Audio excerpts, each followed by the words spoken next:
Hi everyone, welcome to the channel. We are so glad that you are here for today's research-informed defensive lesson. Every day at Active Self-Protection, we post a real-life use of force caught on camera so that your training and your practice can be more informed. In fact, we're the only channel in the world coming at self-defense encounters from a research-informed perspective. I am your host, John Correa. And I'm use of force expert, Stephanie Widener.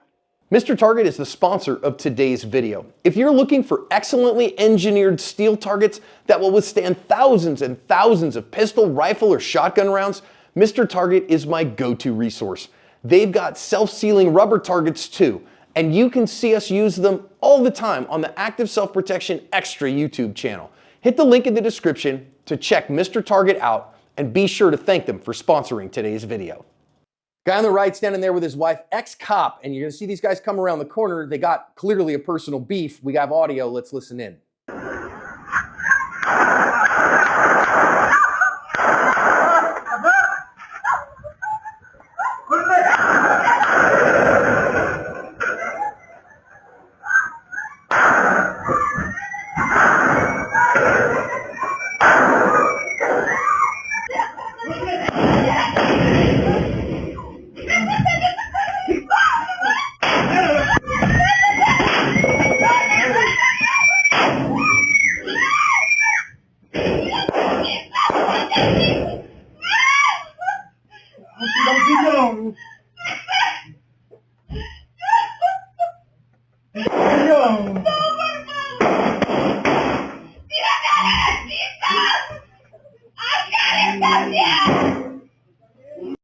Our perps hightailed it out of there afterwards. Nothing on them in the news stories at the description.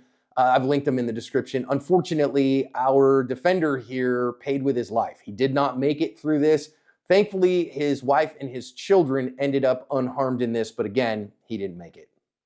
All right, fun fact. I bet you didn't know this, but Stephanie is one of the very first Force Science Advanced Force Science Specialist graduates from a non-sworn perspective. Oh, such a great course. We learned so much that we're able to bring back to these videos to use to analyze these use of force encounters in a much more research-informed way. So why is Stephanie here all the time? Because quite frankly, she's one of the leading experts in the country on the issue. Pretty clearly, Stephanie, this is some kind of targeted violence. And I don't know if that's because of something after he was a cop or before he was a cop, but you know, I think that we don't often do these kinds of incidents, but I do think there are some interesting lessons out of this one. But of course, staying out of places and times and you know, activities that get you into personal beefs like this is a wise choice.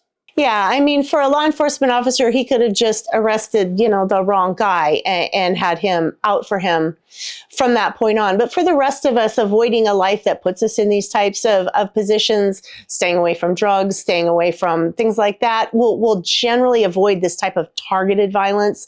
Not completely, because there's always that random person that's just targeting random people. But yeah, this type of almost assassination is really difficult to defend from, and most of us aren't at risk from it. But it happened to this guy today. And again, as a cop, this is the one thing that you're going to kind of be susceptible to, and that's why we have things like the Law Enforcement Officer Safety Act, that where, you know, retired cops can carry their firearms because of exactly stuff like this. And I think that everybody, all private citizens, should, good, sane, sober, moral, prudent ones, should utilize the right to keep and bear arms. But he doesn't get a whole lot of notice here, right? So it's not like he's going to see these guys coming and take a position of cover. He doesn't even know who it is until the very last second. The bad guy gets to set the time and place of the attack.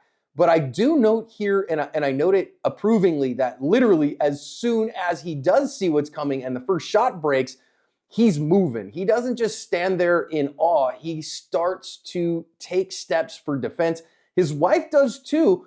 And I think that that's pretty laudable. Really is, and it's not something we see a lot. You know, very often we'll see that hesitation for a second or longer while people are trying to acclimate to what's happening, try to understand what's happening. And we say it all the time, in the middle of a defensive encounter is not the time to try to understand what's happening, try to figure out where you went wrong, try to figure out who this is or what's happening. It's the time to act, and this guy immediately acted, and I think that's good. That's you know, he didn't get a lot of notice. With hindsight, hindsight, we can see the car stopped and then turned slowly and all that. But again, I feel like that's a bit of a hindsight bias that would be really tough for any of us to know that this was coming from that. And I think a great way, what he did, you're going to see him, he kind of rotates around the backside, the other side of the vehicle. So concealment, get behind something if you can. And really in these kinds of circumstances, concealment works as well as cover for quite a while.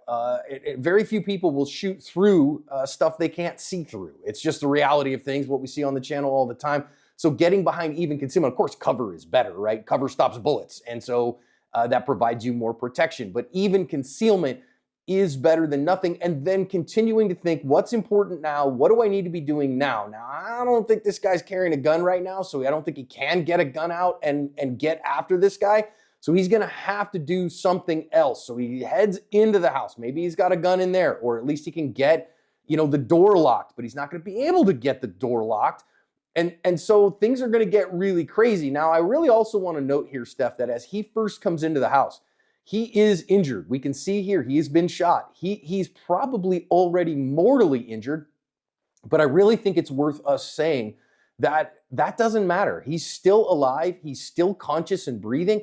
He still has the capacity to defend himself. So you got to keep thinking and keep fighting, even if you think, man, I bought the farm here because he's got his wife and his kids.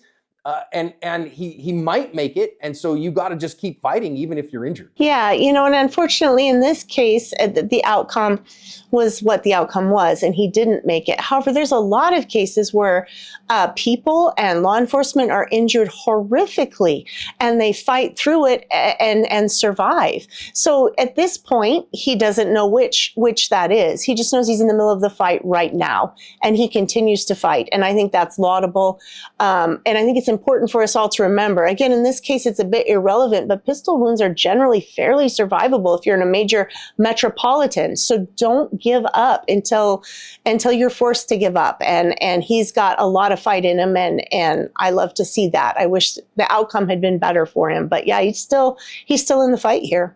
And listen, that's what we're talking about here, is what we call emotional fitness. That's that idea that says, hey, I'm not focused on what has happened in the past. I'm injured. I was hit. But I'm focusing on what is important right now. What am I doing right now? What do I need to do right now? What he needs to do is get that door closed. He doesn't quite get it closed, but he gets it enough that you see this guy shoot. And man, I'm sure our bad guy thought that he was going to get ahead, but our defender here that bullet barely missed him by just the scantest of inches. And now it's our gun, not your gun. And so we're going to fight over it.